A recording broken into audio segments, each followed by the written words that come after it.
Суунун тарифине болгон нааразычылыктар карапайым элден эмес, колунда бар бай адамдардан келип жатат. Бул тууралуу Суу ресурстары, айыл чарба жана кайра иштетүү өнөр жайы министри Бакыт Төрөбаев билдирди. Суу пайдалануудан ушул жылдын 6 айында 95 миллион сомго жакын каражат түштү.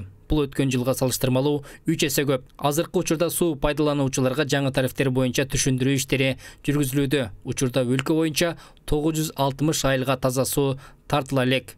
Бул жерде кимде жери көп бар болсо, ошолар бир аз уюштуруп атышат да, нааразычылыктар, анткени төлөгүсү келбей атат. Биз дагы ушуну азыр карап атабыз. Тизменин дагы Кудай буюрса тактап, анан кийин аны дагы жарыя кылабыз. Суу пайдалануучудан түшкөн каражат кайра эле ирригация объекттерине жакшыртууга жумшалат. Быйылкы кургаачылык карабай, жогоруда айтылган оңдоп тазалоонун жана жаңы ирригация объекттерди ишке киргизүүнүн натыйжасында сугаруу сезонунда дыйкан фермерлер тарабынан орчундуу нааразычылыктар жаралган жок.